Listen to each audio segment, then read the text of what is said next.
Olá, alunos, terceiro ano.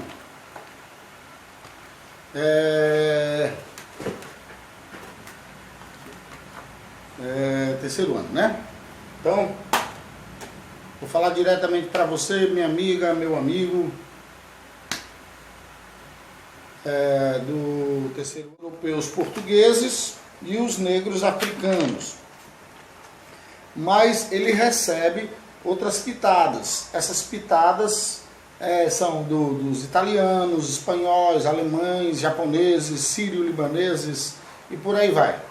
Não é isso? Então, isso é que forma a etnia do povo brasileiro, certo? E o Brasil, eu destacaria em termos de migração a vinda dos italianos, certo? Porque eu sei que tem dois tipos de migrações, né? A migração externa, que é aquele que vem de fora, e a migração externa. Certo? Externa, aquela que vem de fora, e interna, aquela que ocorre dentro do país. Então, durante muito tempo, migrantes nordestinos procurando vida melhor foram para São Paulo. Muitos, né, já que o Nordeste é uma região de repulsão populacional, muitos foram para o Norte também procurar riquezas por lá. Certo? No Acre, por exemplo, tem muitos cearenses, ou descendentes de cearenses, certo? E também tem a migração espontânea, quando aquela pessoa vai porque quer, né? Ela vai porque quer. Não vou atrás de uma vida melhor, vamos embora. E tem aquela forçada, por exemplo, a dos negros africanos, foi uma migração forçada, certo? Aí você diz, professor, por que a Itália é um país desenvolvido? Por que os italianos vieram para cá? Né? Dando uma grande contribuição na miscigenação do povo brasileiro, fazendo a migração externa. Por que os italianos vieram para cá? Certo? Eles vieram para cá porque, tá? Além da mão de obra negra, né, que veio para cá forçada, os italianos vieram para cá porque na Itália estavam passando uma crise lá, tinha perseguições e tal. E ele dizia assim, não, o governo brasileiro foi lá e ia ter que abolir a escravidão, né, que a Inglaterra estava forçando, os negros livres iam ser homens em potencial consumidor. Certo? Então, sendo consumidores, eles iam consumir os produtos industrializados. Né, já estava em plena segunda revolução industrial e o Brasil só veio se tornar um país sem escravos a partir de 1888, quando foi assinada a Lei Áurea. Aí tudo bem. Então os escravos sendo livres, eles poderiam ganhar salários, já que eles trabalhavam forçado, e comprar os produtos internacionais. Certo? Os produtos, né, principalmente ingleses, já que vários países fizeram a Revolução Industrial, não foi só a Inglaterra, como no caso da primeira, que eu já expliquei isso para vocês. Então, o governo brasileiro chegou lá e ofereceu um monte de coisa para eles lá, os italianos, se eles viessem e tal, não sei o que. Aí, como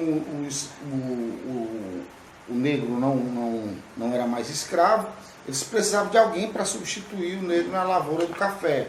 O café era o principal produto de exportação do Brasil. Né? O Brasil era um país agroexportador, não era industrializado. Tinha suas indústrias, mas não dava para ser considerado como um país industrializado, que tinha realizado, por exemplo, a segunda Revolução Industrial. Somente a Europa, alguns países da Europa, os Estados Unidos e o Japão é que realizaram essa segunda Revolução Industrial, que foi uma revolução metalúrgica. Né? Então, o governo ofereceu para eles virem e tal, e eles vieram. Mas vocês dizem, professor, uma pergunta aqui que eu estou matutando aqui, por que eles não contrataram os negros para continuar trabalhando na lavoura do café? Já que eles iam pagar o salário para os italianos, por que eles não pagaram para os negros?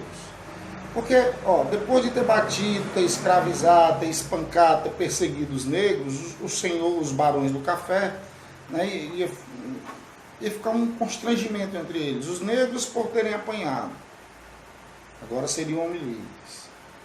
E os barões do café, porque tinham batido, tinham torturado, tinham perseguido, né, tinham estuprado as mulheres dos negros. Não é isso? Então ficaria meio uma coisa meio constrangedora. Então os italianos vieram com a promessa do governo brasileiro nos navios, né, que tinham doenças, aí vieram e substituíram o trabalho negro. Só que quando eles chegaram aqui, a realidade foi outra, certo? O que o governo havia prometido, certo?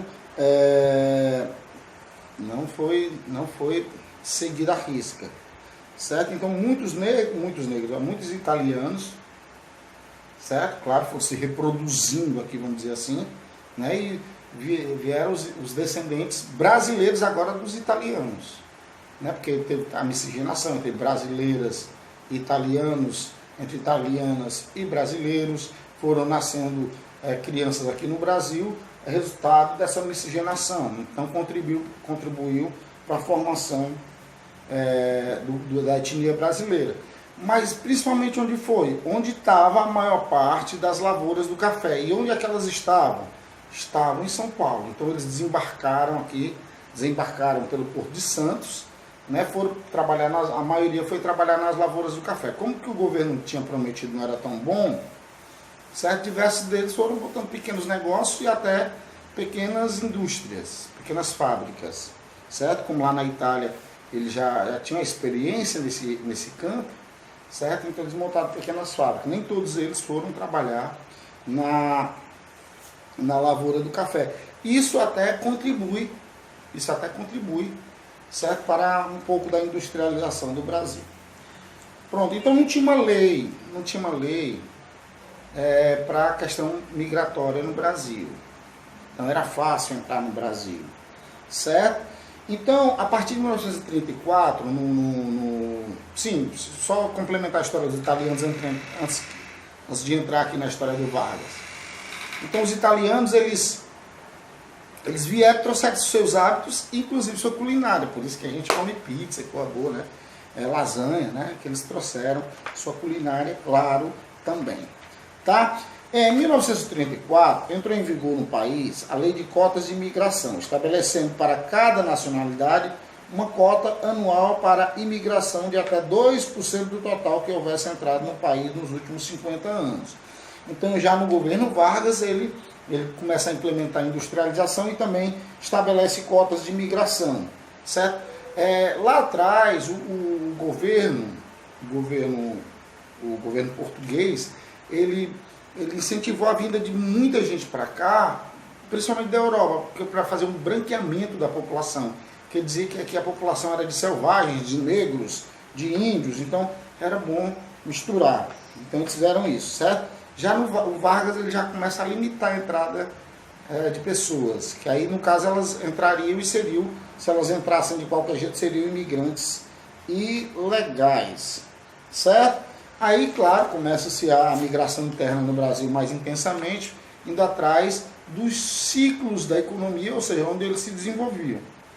Como o Brasil começou a se industrializar, começou no governo Vargas, passou 15 anos, foi para o Dutra, voltou por Vargas e chegou no Café Filho até chegar no Juscelino Kubitschek, que intensificou essa industrialização nos anos de 1950. Certo? Então, muita gente migrou para aquelas regiões lá, porque a industrialização ficou concentrada na região sudeste, principalmente em São Paulo. O Juscelino se preocupou com uma desconcentração industrial. Ele quis aproveitar, claro, toda a infraestrutura deixada pela produção do café, né? Teve a crise de 1929 e o mundo quebrou, o Brasil dependia do café e ninguém estava comprando café. Os barões quebraram também.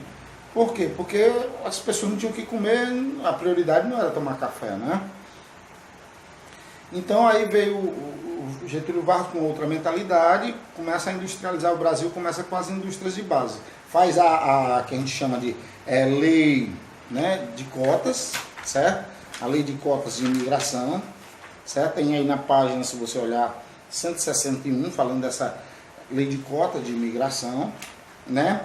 Aí ele começa a industrializar, vem o Juscelino com as suas transnacionais, aproveita ainda toda a infraestrutura do café, por isso que a concentração espacial da indústria brasileira foi no Sudeste, principalmente em São Paulo, que era o maior produtor de café.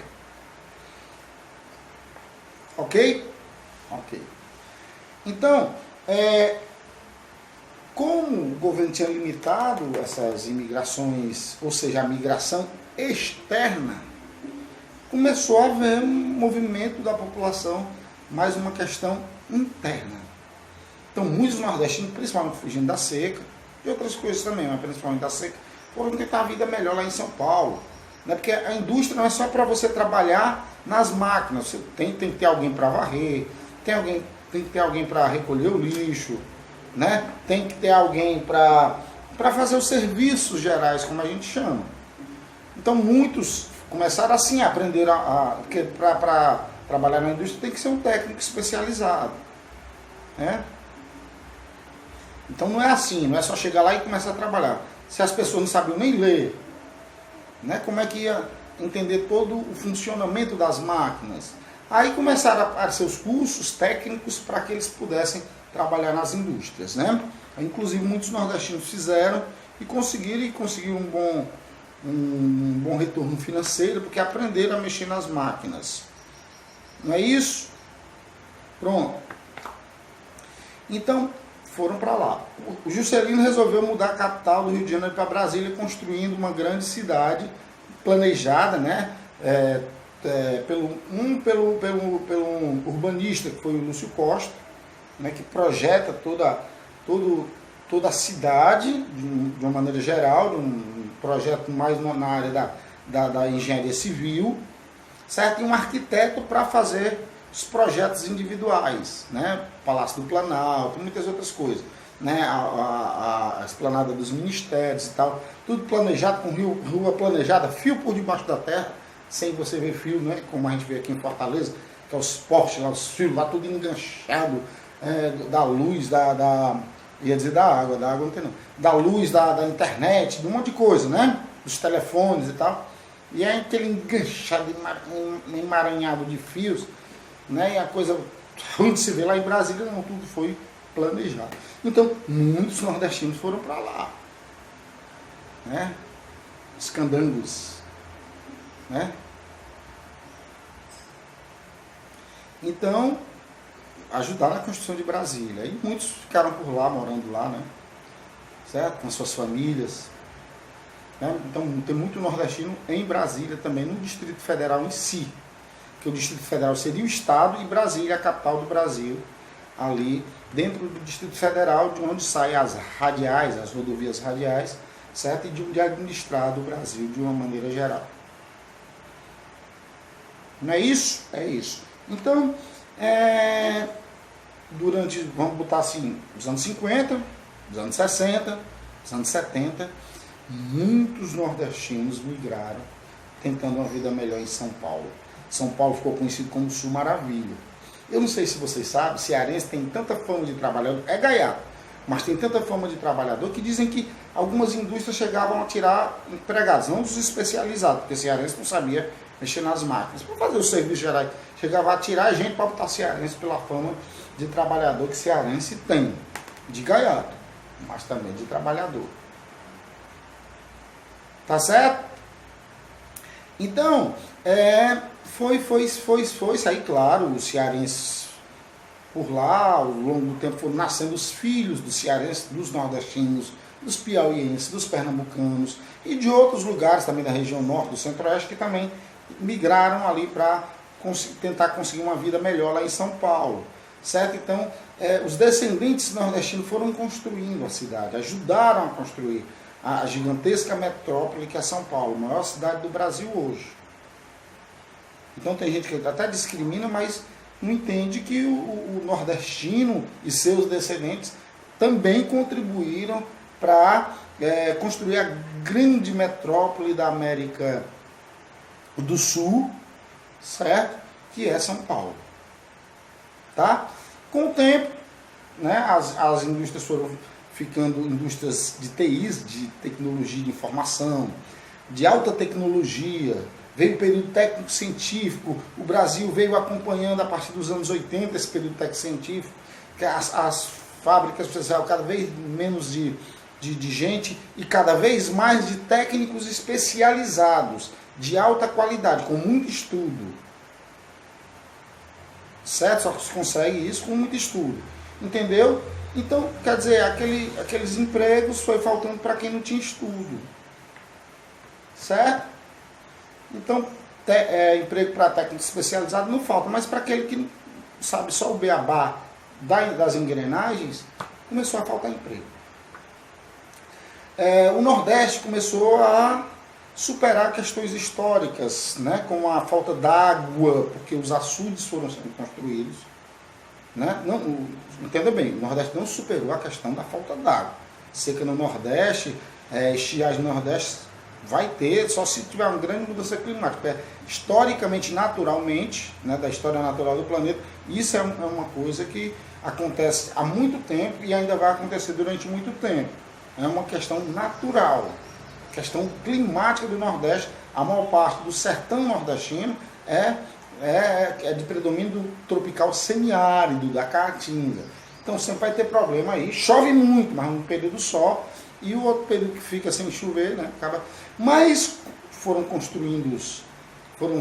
sendo feitos grandes projetos, né, de irrigação ao longo de todo o Nordeste, não é todo o Nordeste que sofre uma seca. Por exemplo, na região da Zona da Mata você não tem falta d'água, na região do Maranhão você não tem falta d'água, na região do Vale do São Francisco, da Depressão do São Francisco, né, nas margens próximas ao São Francisco, você não tem problema com a falta d'água.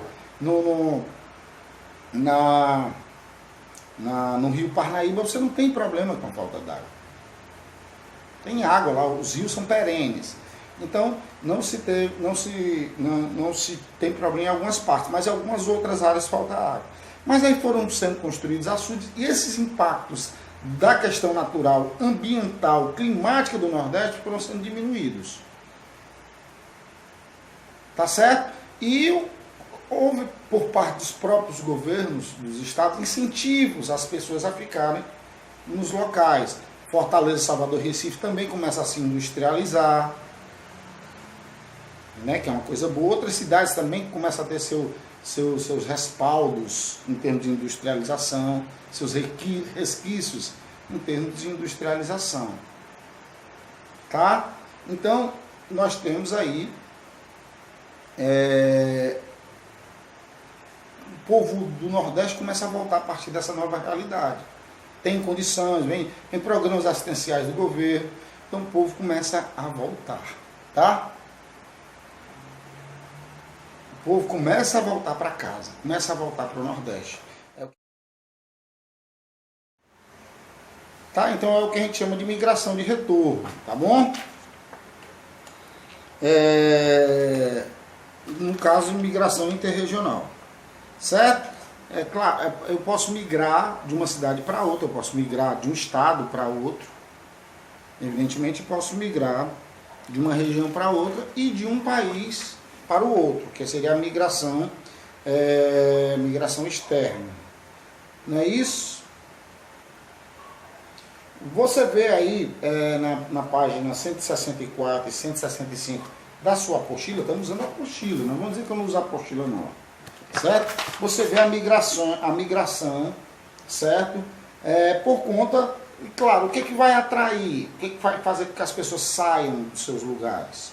Por exemplo, o êxodo rural tem uma série de fatores, pressão dos latifúndios sobre os minifúndios, falta de oportunidade, falta de políticas para deixar o homem nos seus lugares. Ele gosta das suas terras, mas às vezes ele fica sem a menor condição de produzir e acaba abandonando, certo? A violência na área rural também, certo? Faz com que exista o êxodo rural, saída das pessoas do campo para a cidade, certo? E às vezes as pessoas, poxa, está tendo lá um surto, diz que encontraram ouro, não sei aonde, vamos para lá, migra para lá para a região amazônica, por exemplo. Ah, está tendo ciclo lá, sabe de quê? Da borracha, então vamos para a Amazônia. Vamos lá para a região ali próxima à Bolívia, que é lá que tem mais seringueiras, que é de onde você vai extrair o látex, que é a matéria-prima da borracha. Ah, está tendo lá uma produção enorme de cacau lá no sul da Bahia, vamos para lá. Cacau seria a matéria-prima do chocolate. Ah, descobriram o ouro em Minas Gerais, então vamos para lá. Agora as informações são mais rápidas. Antigamente se demorava informação, né? Não é todo mundo que dominava o pombo correio. Hoje em dia eu mando a mensagem rapidinho, chega em todos os lugares do mundo. Não é isso? Pronto. Aí, tá tendo muita plantação de café, tem emprego para todo mundo. Vamos para lá, vamos deixar essa terra seca e vamos tentar uma vida melhor lá. Aqui não está dando nada para nós. Aí, vamos para lá. O Brasil começou a se industrializar. Verdade, verdade. Onde é? Mais ou menos no Sudeste. Principalmente nos estados de Minas Gerais, Rio de Janeiro e São Paulo. E principalmente em São Paulo. Vamos para lá tentar uma vida melhor. Bora vender o que a gente tem aqui para juntar um dinheirinho para a gente sobreviver lá uns dias, até a gente arranjar emprego. Bora. Né? Então as pessoas começam a ir, né, para os lugares onde esses ciclos acontecem. Elas não vão à toa, né? Elas não vão à toa. Geralmente você faz uma besteira no lugar e quer fugir do lugar porque está com medo de alguma coisa, não é isso? Também isso acaba incentivando. Então são os fluxos migratórios do país. Acontece também, né, por exemplo, de ter trabalhos temporários. Por exemplo, eu moro na cidade, estou desempregado. Aí diz, tem um cultivo da cana lá no interior de São Paulo, lá no interior, nos canaviais. Você quer ir? A gente passa um mês lá, cortando essas canas, tirando, depois que acaba o emprego, a gente recebe dinheiro e volta. É um trabalho sazonal, temporário. Eu não estou fazendo nada, vai lá, ganha o dinheiro, volta para a cidade de São Paulo e continua procurando emprego. São os empregos sazonais, certo? Ok? Claro, a gente sabe que o Brasil ele não tem hoje ele não tem uma grande, digamos assim, uma grande tendência migratória, ou seja, as pessoas virem de outros países para cá. Isso acontece mais, por exemplo, em lugar de atração, como os Estados Unidos, como a Europa, como o Japão. Tá? São lugares de atrações populacionais. O Brasil não é um deles. O Brasil recebe até imigrantes, mas ele recebeu mais agora, recentemente, entrando ali pelo estado de Roraima, os imigrantes vindo da Venezuela, fugindo do problema político-econômico da qual a Venezuela passa, né? Uma instabilidade política lá com Maduro, com os seus opositores, e também a questão econômica. Está faltando tudo lá para o venezuelano, ele vem tentar uma vida melhor aqui, e o Brasil até concedeu, né, asilo político para muitos, asilo político, não, asilo econômico mesmo, asilo, né? Deixou que os venezuelanos entrassem, até que o governo resolveu fechar as fronteiras. Não, daqui está faltando emprego para o povo daqui, aí vem o povo de lá. Isso aí é problema já que perpassa pela xenofobia, tá certo? Xenofobia é aversão a pessoas ou coisas estrangeiras. Isso ocorre exatamente por conta da migração. No mundo hoje, de onde é que está saindo o maior número de imigrantes fugindo da guerra civil? Na Síria. Eles estão procurando, claro, eles não vão procurar os países mais pobres, eles vão procurar asilo nos países mais ricos, onde a condição de vida é muito melhor. Tá ok? Pronto. Capítulo 12. Capítulo 12. Como é que é a história do capítulo 12? Brasil, dinâmicas territoriais. Brasil, dinâmicas territoriais. Certo? E só, né? Brasil, dinâmicas territoriais. Estou abestalhadinho hoje. Né? Pronto. Então você tem aqui o mapa político do Brasil. Certo? Ó. Brasil, quinto maior país do mundo em extensão territorial, cerca de 8,5 milhões de quilômetros quadrados. Ele vai do Oiapoque ao Chuí em termos de litoral, tem um gigantesco litoral, devia desenvolver mais a pesca, né? A gente tem mais peixe, mais barato. É porque falta boa vontade. Na Ceará, grande produtor de lagosta, quem come lagosta no Ceará? Eu, hein? Só as pequenininhas, né? Quando sobra, assim, que não dá para exportação. E nem pode pegar porque é contra a lei. Tá? E em termos de pontos extremos, o Brasil vai do rio Ailã, certo? Lá em cima do Monte Caburaí, em Roraima, RR, até o Arroio Chuí. São o ponto extremo norte e o ponto extremo sul do Brasil. E o Brasil vai do Ponto dos Seixas, na Paraíba, até a nascente do rio Moa, na Serra da Contamana, lá no Acre. Se você pegar ponto norte e sul, ponto leste e oeste do Brasil, eles são, digamos, próximos em termos de distância. Por aí você tira como o Brasil é grande, certo? Só que o Brasil, se eu pegasse a questão histórica do Brasil, pela questão histórica, né, de como foi dividido o mundo entre espanhóis e portugueses, eles traçaram um meridiano, certo? Que seria o meridiano de Greenwich. Greenwich é que estabelece, claro, os horários. O meridiano vou lembrar, peraí, calma. A linha de Tordesilhas ou o meridiano de Tordesilhas, assinado entre Espanha e Portugal. Por esse meridiano de Tordesilhas, o Brasil teria menos da metade do que tem hoje. Então estaria entre os 10 maiores, seria um país gigante assim mesmo, mas não estaria entre os maiores países do mundo. Essa que é a realidade. Tá?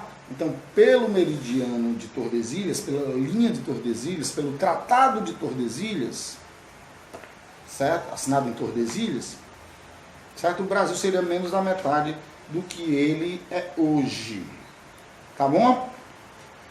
Então tá aí, ó, o Tratado de Tordesilhas ou a linha de Tordesilhas. O Brasil só seria ali da ilha de Marajó até, digamos assim, até onde é Laguna, hoje ali no Rio Grande do Sul, certo? Então o Brasil seria um país que não estaria entre os 10 maiores países do mundo, seria um país grande, muito grande ainda, certo? Mas provavelmente, certo, não seria do tamanho gigante que é hoje um país continente, certo? Então, como eu disse, né, as grandes navegações, vê se você vem, vê se não se engana, entender das navegações, quando o europeu se manda a fim de metal precioso, ouro ou prata, no mar tenebroso, com grandes monstros que matam, queria eu encontrar rotas pra comprar, pimenta e canela, cravo, gengibre, noz moscada, tenta encontrar, pela crença, lugar maravilhoso, sem dor, um paraíso bem gostoso, né? Aí eles chegaram aqui, né?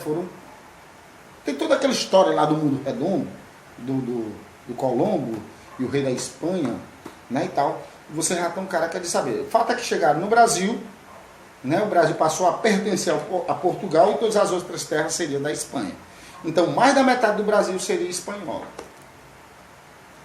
Só que eles assinaram na sequência um novo acordo, o Acordo de Madrid, capital da Espanha, porque foi assinado em Madrid, certo? De quem fosse tomando conta das terras, poderia ficar com elas, ficar com essas terras. Tá? Aí é que tem um papel fundamental na história do Brasil, os bandeirantes, que eles eram cruéis, eles escravizavam os índios, eles matavam os índios, mas eles tiveram, historicamente, eles foram importantes para que o Brasil chegasse ao tamanhão que é hoje. Olha aqui a foto do Oiapoque, gente, dá para ver aí? Dá, tá lá na apostila, olha a apostila. Rio Oiapoque faz fronteira do Brasil com a Guiana Francesa, em uma área pouco habitada e de difícil acesso. Na foto, vista aérea do vilarejo da Vila Brasil, situada no Brasil, na margem esquerda do rio Oiapoque, no Amapá. É o ponto extremo norte do litoral. Não é o ponto extremo norte, volto a dizer, o ponto extremo norte realmente do Brasil é aquele lá de Roraima, o rio Ailã. Tá bom? Então, Após assinar esse acordo, Tratado de Madrid, na cidade de Madrid, os bandeirantes começaram a entrar no território e foram chegando a lugares bem longínquos, dentro de florestas, né? Dentro da floresta amazônica, dentro do Pantanal, dentro do Cerrado, certo? Da Araucárias, dos pampas da América do Sul, que são as pradarias, certo? E foram conquistando um imenso território para os portugueses, né? Que o Brasil, certo? Ainda no período, uma das primeiras organizações do Brasil, ainda nesse período, foi o quê? Foi a criação das capitanias hereditárias para tentar colonizar o Brasil. Tá certo? A partir da próxima aula, a gente vai mais a fundo, aqui no capítulo 12, que é esse que tem Brasil Dinâmicas Territoriais. Certo? A gente vai falar um pouquinho da questão das fronteiras, das cidades gêmeas. Eu tenho alguns vídeos para passar para vocês, certo? Do Tratado de Tordesilhas, que é esse que a gente está falando, certo? E como se deu a evolução administrativa do Brasil e na formação desses 8,5 milhões de quilômetros de extensão desse imenso país. De como o Brasil se organizou depois das capitanias hereditárias, do governo geral, no período da independência, as decisões começam a ser tomadas por aqui. Vem o poder moderador, criado por Dom Pedro I, que na história do Brasil, na realidade, ele era um boêmio. Ele que fez a independência, mas a independência mesmo, digamos assim, foi ratificada pela dona Leopoldina, né? Pela dona Leopoldina. Essa aqui é uma realidade do Brasil. Tá certo? Então, tem as divisões regionais, tem os complexos. O Brasil nem sempre foi dividido do jeito que é hoje, certo? Após o fim da monarquia vem a república, muda-se algumas coisas no Brasil, certo? Mas não muda tanto. O Brasil passa por um monte de golpes, tipo a política da espada, a república da espada, a política do café com leite, a política dos coronéis, certo? O golpe de 30, o golpe de 34, o golpe de 37, certo? O golpe de 64. Então, o Brasil tem uma história, tem uma frase muito bonita de um historiador da independência do Brasil. A partir da independência, é o Brasil monárquico e o Brasil república, que é também uma das coisas que me fascina muito, gosto muito de estudar isso daí, que ele diz assim: o Brasil é um país que muda muito para ficar do mesmo jeito. O Brasil muda muito para ficar do mesmo jeito. Ou seja, as mudanças drásticas de desigualdade social imensa, né, de concentração fundiária, da maior parte da riqueza na mão de poucos, enquanto a maior parte não tem nada, na maior parte do brasileiro não tem praticamente nada, só a força de trabalho, só a capacidade de lutar pela sua sobrevivência no dia a dia, né? Então é um país que muda muito para continuar do mesmo jeito, certo? Se você pegar, vamos entender como sendo a Revolução de 1964, o Brasil passou a ser uma ditadura, ninguém votava mais para presidente, ou um regime militar, se você preferir, certo? Tem gente que não gosta de ditadura militar, não, regime militar. Aí eram só presidentes militares e a gente não votava, o povo brasileiro não podia votar, certo? Mas em termos de estrutura política e econômica, o Brasil não mudou. Em 85, quando acaba o governo militar, o regime militar, e o governo vem para a mão dos civis de novo, primeiro foi o Tancredo, morreu, o Sarney e tal, né? Não mudou muita coisa, em termos de política e economia, não mudou muita coisa no Brasil. E ao longo dos governos sucessivos não mudou muita coisa. O Brasil mudou sim, de 1822, quando o Brasil se torna independente, até hoje o Brasil mudou. Só que essa mudança ela veio muito devagar, né? Já poderíamos ter superado grandes questões brasileiras, né? Como melhor cuidar da Amazônia, como melhor produzir no Centro-Oeste, né? Como como resolver o problema hídrico do Nordeste, como distribuir o desenvolvimento industrial, não deixar só no Sudeste, como acabar com a xenofobia interna dos povos do Sul contra os povos do Norte, essa espécie de preconceito que existe. Então, isso já devia ter sido resolvido há muito tempo. O povo brasileiro já devia viver de uma maneira melhor, sem fome, sem miséria, sem criança na rua. Poderia, se tivesse tido vontade política, né? Teria. Mas, como diz uma outra frase que eu também gosto, o Brasil ainda tem um longo passado pela frente. Tá? Na próxima aula eu digo por quê. Tá bom? Beijos para vocês.